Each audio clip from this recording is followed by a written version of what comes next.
TV के साथ मैं हूं कौकब फारूकी। सबसे पहले शामिल करेंगे न्यूज हेडलाइंस।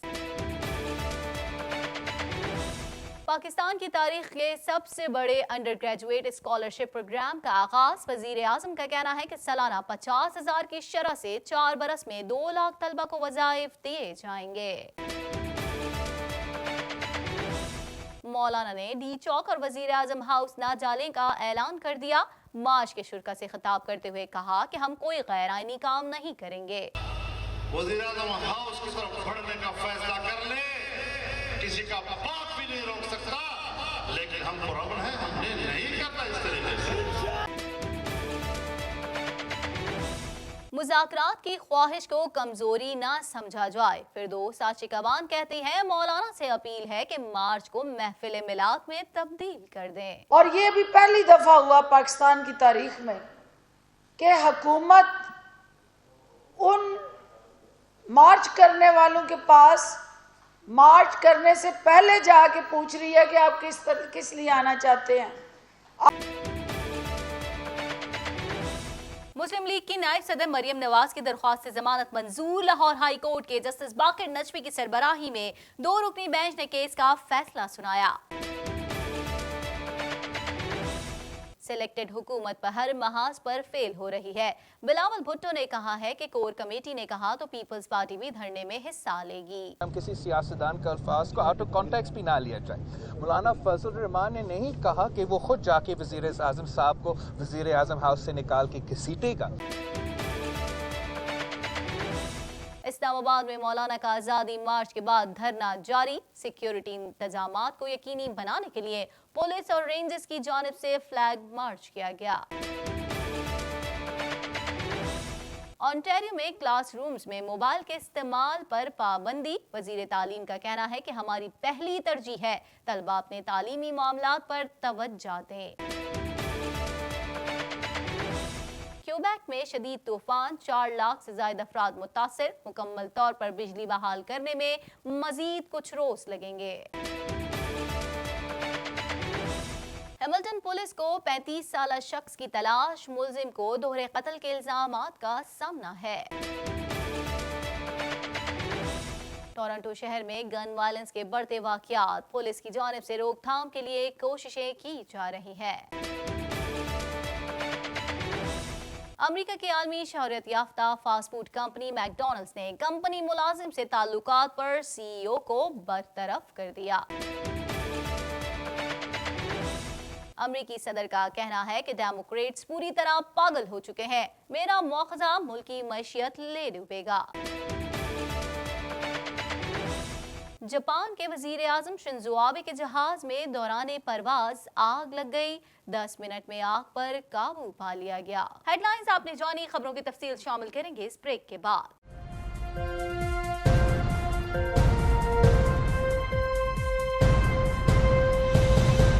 बुलेटिन में खुशामदीद। बुलेटिन के आगाज में सबसे पहले बात करेंगे वजीर आजम इमरान खान का कहना है कि पाकिस्तान की तारीख के सबसे बड़े अंडर ग्रेजुएट स्कॉलरशिप प्रोग्राम का आज आगाज कर रहा हूं। 4 बरस में 2 लाख तलबा को वज़ाइफ दिए जाएंगे।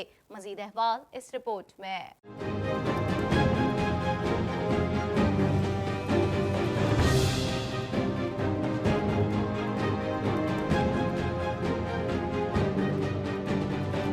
वज़ीर आज़म इमरान खान का कहना है कि पाकिस्तान की तारीख के सबसे बड़े अंडर ग्रेजुएट स्कॉलरशिप प्रोग्राम का आज आगाज कर रहा हूँ। समाजी राब्ते की वेबसाइट पर अपने ट्वीट में वज़ीर आज़म इमरान खान ने कहा कि मैं ज़रूरतमंद नौजवानों के लिए मुल्क की तारीख के सबसे बड़े अंडर ग्रेजुएट स्कॉलरशिप प्रोग्राम का आगाज कर रहा हूँ, जिसके तहत सालाना 50,000 की शरह से 4 बरस में 2 लाख तलबा को वज़ाइफ दिए जाएंगे। वज़ीर आज़म का कहना था कि मेरे एहसास प्रोग्राम की छतरी तले इंसानी सरमाए की तरक्की के पेश नज़र उन वज़ाइफ का 50% तालिबात के लिए मुख्तस है। आगे बढ़ेंगे, कुछ बात कर लेते हैं। सरबरा JUIFA मौलाना फजल रहमान ने मार्च के शुरा से खिताब करते हुए कहा कि हम कोई गैर आईनी काम नहीं करेंगे। इस्लामाबाद मार्च हिकमत अमली का हिस्सा है। प्लान B और C भी मौजूद है। मजीद अहवाल इस रिपोर्ट में।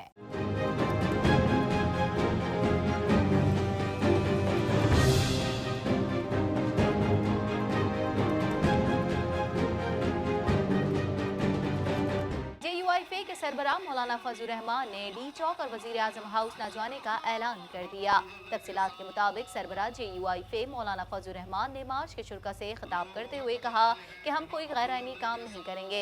इस्लामाबाद मार्च हिकमत अमली का हिस्सा है, प्लान B और C भी मौजूद है। उन्होंने कहा कि तहरीक है, हिकमत अमली जज्बात को फौकियत नहीं देती।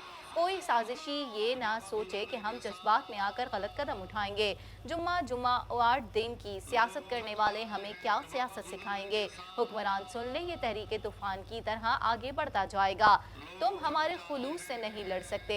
जिस कुव्वत से आप यहाँ आए हैं और उस कुव्वत के साथ जिस जोश और वल्वले के साथ आप आए हैं, अगर ये सैलाब वज़ीर आज़म हाउस की तरफ बढ़ने का फैसला कर ले, किसी का बाप भी नहीं रोक सकता। लेकिन हम पुरअमन हैं, हमने नहीं करना इस तरीके से।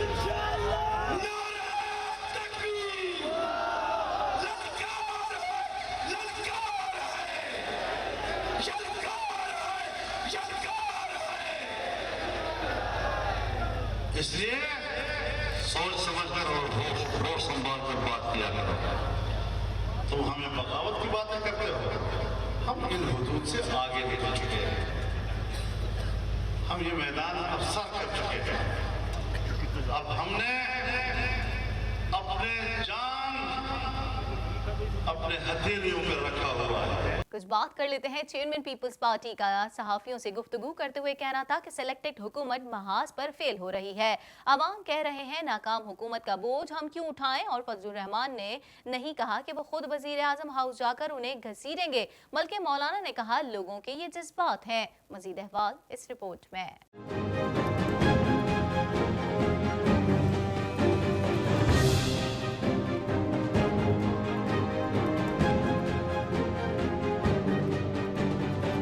चेयरमैन पीपल्स पार्टी बिलावल भुट्टो जरदारी का कहना है कि पहले दिन से हमारा मौक़िफ़ है, धरने में शरीक नहीं होंगे।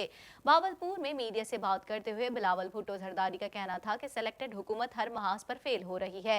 अवाम कह रहे हैं नाकाम हुकूमत का बोझ हम क्यों उठाएं, और फजलुर रहमान ने नहीं कहा कि वो खुद वजीर आजम हाउस जाकर उन्हें घसीटेंगे, बल्कि मौलाना ने कहा लोगों के ये जज्बात हैं। जहाँ तक मौलाना फजलुर रहमान साहब का बयान है, मैं समझता हूँ कि वैसे तो सियासी बयानबाजी भी होता है, सियासी रिटोरिक भी होता है, मगर हमें मीडिया को और हम सबको कोशिश करना चाहिए कि हम किसी सियासतदान का अल्फाज को आउट ऑफ कॉन्टेक्स्ट भी ना लिया जाए। मौलाना फजलुर रहमान ने नहीं कहा कि वो खुद जाके वज़ीर आज़म साहब को वज़ीर आज़म हाउस से निकाल के घसीटेगा।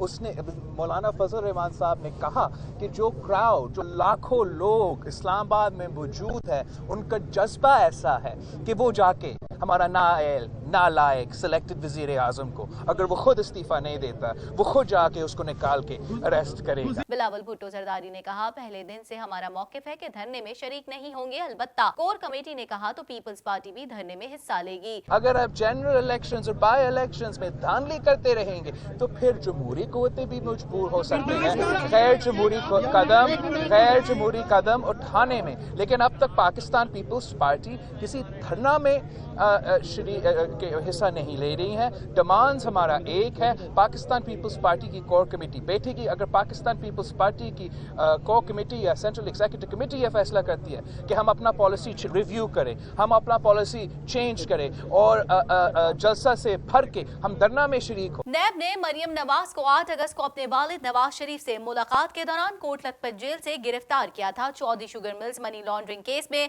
मुस्लिम लीग की नायब सदर मरियम नवाज की दरख्वास्त जमानत मंजूर हो गई। मजीद जानते हैं इस रिपोर्ट में।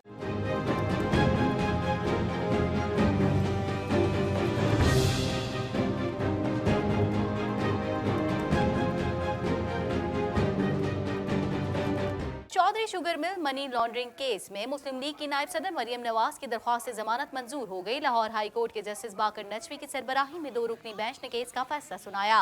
नैब ने मरियम नवाज को 8 अगस्त को अपने वालिद नवाज शरीफ से मुलाकात के दौरान कोट लखपत जेल से गिरफ्तार किया था, जबकि चौधरी शुगर मिल केस में उनके कजिन यूसुफ अब्बास भी गिरफ्तार हैं। ख्याल रहे कि मरियम नवाज ने 24 अक्टूबर को वालिद नवाज शरीफ की तीमारदारी के लिए जमानत की दरख्वास्त दायर की थी, जिस पर अदालत ने 31 अक्टूबर को फैसला महफूज किया था। नैब प्रोसिक्यूटर जहां से परवाना ने मरियम नवाज की जमानत की मुखालफत की थी, जबकि अमजद परवेज एडवोकेट ने इंसानी हमदर्दी की बुनियाद पर जमानत देने की सदा की थी। खबर शामिल करेंगे, आपको बताएं वफाकी हुकूमत में सिक्योरिटी इंतजामात को मजीद मौसर बनाने और कायम अमन बरकरार रखने के लिए इस्लामाबाद पुलिस रेंजर्स ने फ्लैग मार्च किया। मजीद जानेंगे इस रिपोर्ट में।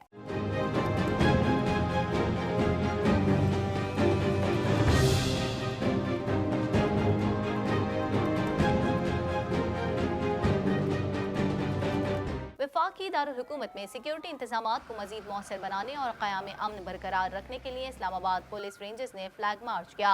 सिटी जोन के सब डिविजनल पुलिस अफसरान, सिटी जोन के थाना जाग के SHOs, इस्लामाबाद ट्रैफिक पुलिस के अफसरान जवानों के अलावा कमांडोज, रेस्क्यू 15 गाड़ियाँ और पेट्रोलिंग अफसरान जवानों और फायर ब्रिगेड ने शिरकत की। दूसरी तरफ अपने बयान में inspector general of police Islamabad Mohammad Aamir Zulfiqar Khan ने कहा कि फ्लैग मार्च का मकसद लॉ एंड ऑर्डर की किसी भी मुमकिन सूरत हाल के पेश नज़र किया जा रहा है।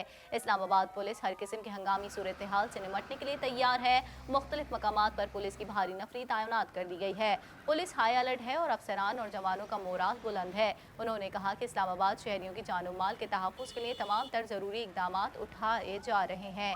किसी भी शख्स को कानून हाथ में लेने की हरगिज़ इजाज़त नहीं दी जाएगी। मज़ीद खबरों को भी बुलेटिन का हिस्सा बनाएंगे, मगर इस ब्रेक के बाद।